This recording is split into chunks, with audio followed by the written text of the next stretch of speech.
Salam sejahtera untuk kita semua.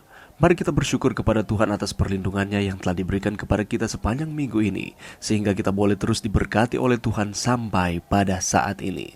Saudaraku, kita telah memasuki pelajaran yang ke-10 di dalam pelajaran sekolah sahabat kita dengan topik misi kepada yang belum dijangkau. Ini adalah panggilan bagi kita sebagai umat percaya untuk memperluas cinta dan kasih Tuhan kepada mereka yang belum mengenalnya.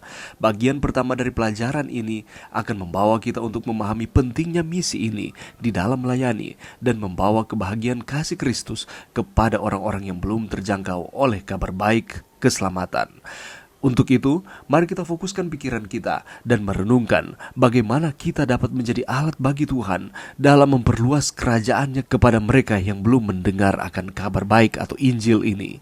Dan kiranya kita dapat menjadi terang dan kasih di tengah-tengah mereka yang belum mengenal Kristus. Untuk itu, untuk beberapa menit ke depan ini, mari kita mempelajari akan pelajaran berikut ini. Ayat tema sepanjang minggu ini terdapat di dalam Kisah Para Rasul 17 ayat 24. Allah yang telah menjadikan bumi dan segala isinya, Ia yang adalah Tuhan atas langit dan bumi, tidak diam dalam kuil-kuil buatan tangan manusia. Saudaraku, kita tahu bersama akan Rasul Paulus ini. Rasul Paulus adalah seorang yang sangat dikenal di zamannya. Dia adalah seorang rasul yang besar dan digunakan Tuhan dengan luar biasa. Dia menyampaikan akan misi keselamatan kepada setiap orang, bukan hanya kepada mereka yang telah mengenal akan Allah, tetapi bagi mereka yang juga belum mengenal akan siapa Allah yang hidup itu. Dan ketika dia memperkenalkan akan Allah kepada mereka yang sudah mengenal Tuhan, pendekatannya berbeda dengan ketika dia memperkenalkan Allah kepada mereka yang belum mengenal siapa Allah yang hidup itu.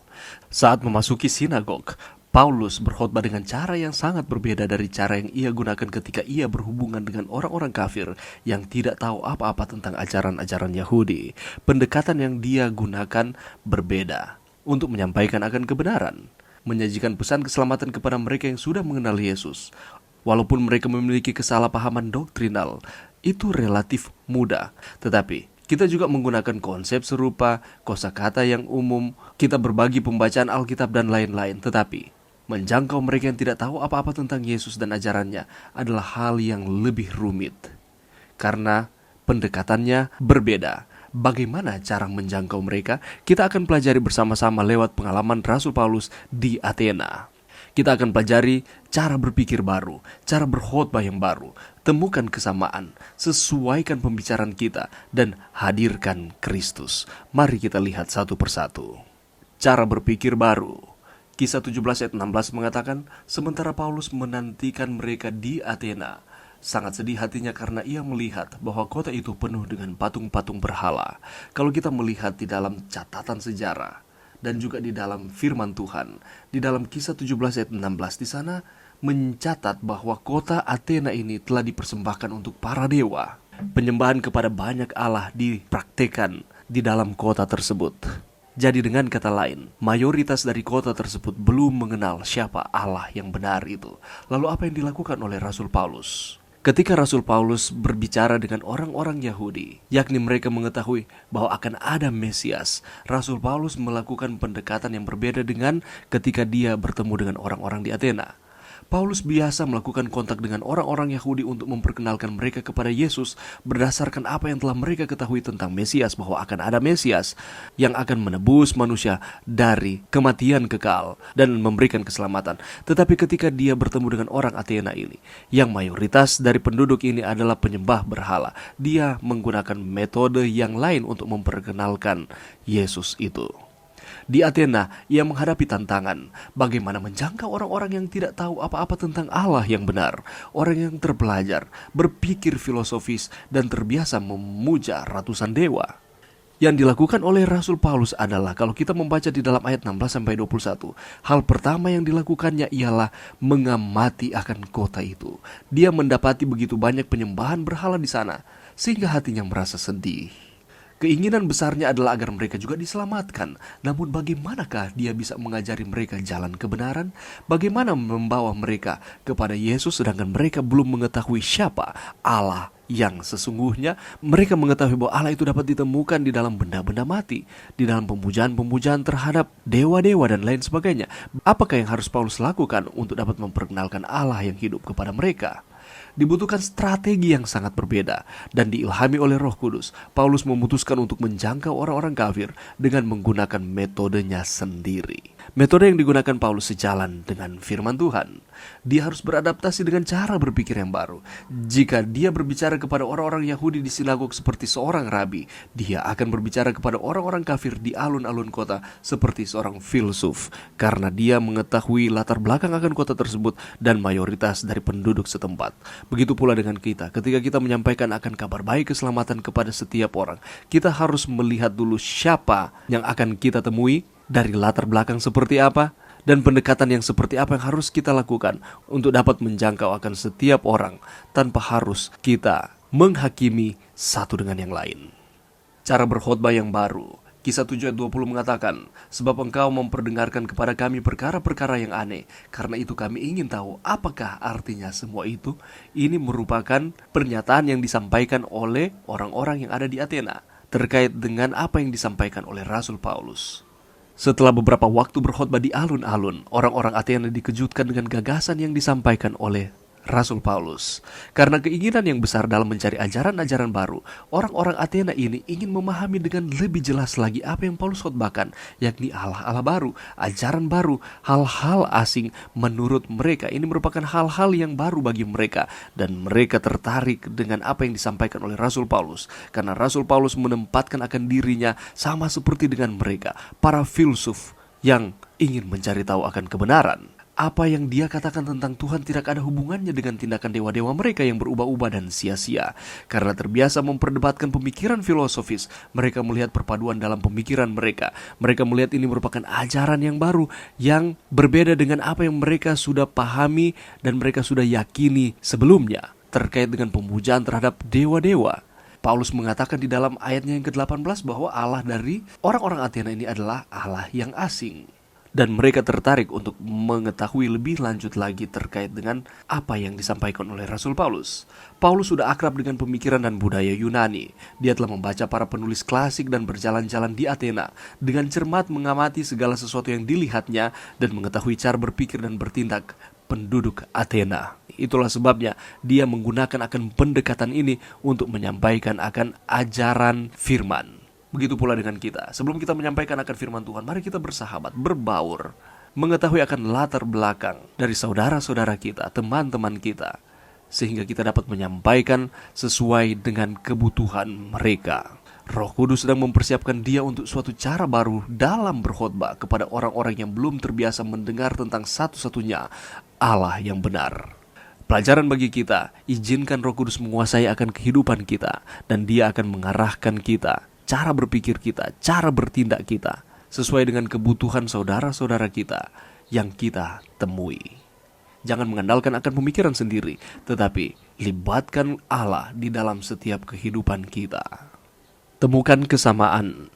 Kisah 17 ayat 23 mengatakan, sebab ketika aku berjalan-jalan di kotamu dan melihat-lihat barang-barang pujaanmu, aku menjumpai juga sebuah mezbah dengan tulisan, kepada Allah yang tidak dikenal. Apa yang kamu sembah tanpa mengenalnya, itulah yang kuberitakan kepada kamu. Kita tahu bersama bahwa Rasul Paulus, sebelum dia menyampaikan akan ajarannya, dia telah melakukan observasi terhadap kota tersebut, terhadap orang-orang yang ada di dalam kota itu. Dan dalam pemaparannya di Areopagus, bagaimana cara Paulus menghadapi akan orang-orang kafir ini? Mari kita lihat bersama. Ini metode yang digunakan oleh Rasul Paulus. Yang pertama adalah memuji mereka. Ia memuji fakta bahwa mereka adalah orang-orang yang religius, tertarik pada hal-hal spiritual. Paulus tidak meremehkan agama ataupun dewa-dewa palsu dari orang-orang Athena ini. Dia mengumpulkan hal-hal kebaikan apa saja yang bisa ditemukannya, meskipun sedikit, dan memanfaatkan semua itu untuk supaya ada hubungan yang baik dengan orang-orang di Athena. Selanjutnya, dia respect kepada mereka. Dia tidak menyebut mereka sebagai seorang ahli yang mengubah persepsi mereka tentang dunia, tapi sebagai seseorang yang ingin berbagi pengetahuan sebagai sesama. Selanjutnya, dia memanfaatkan titik-titik kesamaan. Dia menemukan dalam altar untuk Tuhan yang tidak dikenal, sebuah jembatan yang menyatukan kedua pemikiran tersebut. Sebelum dia menyampaikan siapa Allah yang benar itu, dia tidak mencela ide negatif dari sebuah mezbah yang bertuliskan Tuhan yang tidak dikenal. Tetapi sebaliknya, dia menghargai dan mengagumi satu bangsa yang cukup peduli dengan hal-hal yang bersifat rohani. Dia menyatakan bahwa ada kesamaan antara orang-orang Athena dan Rasul Paulus terhadap ajaran-ajarannya. Kedua-duanya menyembah Allah, tetapi yang satu adalah Allah yang tidak dikenal, yang satu adalah Allah yang hidup, Allah yang dikenal. Dan dia tidak mencemooh ketidaktahuan mereka. Sebaliknya, dia kagum dengan keinginan mereka untuk menyembah bahkan hal-hal yang tidak diketahui oleh orang-orang Athena ini. Mengabarkan kepada orang-orang yang memiliki keyakinan yang sangat berbeda dengan kita merupakan tantangan yang harus kita hadapi dengan sangat bijaksana. Dengan segala hormat, kita harus mencari poin-poin di mana lawan bicara kita dapat dipuji dan bahkan dikagumi, dan hal-hal yang umum dengan cara berpikir atau bertindak kita. Janganlah kita menonjolkan akan perbedaan, tetapi kita mencari kesamaan, lalu melihat jembatan yang bisa terhubung antara kita dengan saudara-saudara kita. Yang menjadi masalah adalah seringkali kita hanya mempertahankan akan ide kita tanpa kita menunjukkan kebijaksanaan, dan pada akhirnya bukan tercapai suatu kesepakatan bersama terhadap ajaran tersebut, tetapi justru terjadi konflik. Itulah sebabnya mari kita gunakan metode yang telah dipraktekkan oleh Rasul Paulus sehingga kita dapat menjangkau saudara-saudara kita untuk menyampaikan kabar baik keselamatan kepada setiap orang. Sesuaikan pembicaraan kita. Kisah 17 ayat 24 mengatakan, Allah yang telah menjadikan bumi dan segala isinya, Ia yang adalah Tuhan atas langit dan bumi, tidak diam dalam kuil-kuil buatan tangan manusia. Saudaraku, untuk menjangkau, kita harus menyesuaikan cara bicara kita, jenis pembicaraan kita, apa yang hendak kita sampaikan. Kita harus menggunakan metode yang tidak konvensional, mulai dari poin-poin yang umum di dalam setiap pembicaraan kita. Contohnya seperti ini: menginjil dengan melakukan hangout atau keluar bersama-sama sekelompok pengendara motor. Bicara tentang Yesus berdasarkan film atau tontonan yang kita tonton. Menerima bahwa pendengar kita menyembah banyak dewa dan berbicara kepada mereka tentang salah satu dari mereka untuk pada akhirnya akan sampai kepada Yesus. Dan ini merupakan pendekatan yang harus kita buat ketika kita menjangkau akan sesama kita. Mungkin ini tidak biasa kita lakukan ketika kita berbicara dengan anggota gereja kita. Tetapi kita harus menjalin persahabatan dengan saudara-saudara kita. Kita harus berbicara kepada orang lain tentang apa yang mereka ketahui, bukan hanya apa yang kita ketahui saja. Kita harus mendengarkan apa yang saudara-saudara kita inginkan, bertukar pikiran, sharing, sehingga kita akan menjalin hubungan dengan saudara-saudara kita. Ini yang dilakukan oleh Rasul Paulus ketika dia berbicara kepada orang-orang di Athena. Rasul Paulus menggunakan penciptaan sebagai poin umum yang dia sampaikan kepada orang-orang yang ada di Athena, yang menghadirkan Tuhan pencipta dan bahkan menggunakan referensi penyair Yunani untuk memperkuat pemikirannya.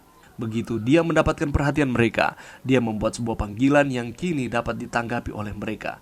Carilah Tuhan. Begitu pula dengan saudara dan saya. Kita harus menyesuaikan akan pembicaraan kita, disesuaikan kepada siapa kita sedang berbicara. Jangan kita hanya mempertahankan akan ide kita sendiri, kemauan kita sendiri, kehendak kita sendiri dipaksakan kepada orang lain untuk supaya mereka dapat menerima akan konsep yang kita sampaikan.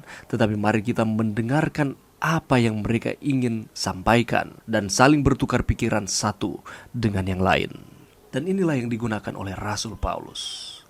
Hadirkan Kristus. Kisah 17 ayat 31 mengatakan, karena Ia telah menetapkan suatu hari, pada waktu mana Ia dengan adil akan menghakimi dunia oleh seorang yang telah ditentukannya. Sesudah Ia memberikan kepada semua orang suatu bukti tentang hal itu dengan membangkitkan Dia dari antara orang-orang mati. Dan pada akhirnya, setelah serangkaian tindakan-tindakan yang dilakukan oleh Rasul Paulus terhadap orang-orang di Athena, dia pada akhirnya memperkenalkan Allah yang benar kepada mereka. Cepat atau lambat, tiba saatnya untuk beralih dari kesamaan ke ajaran yang baru.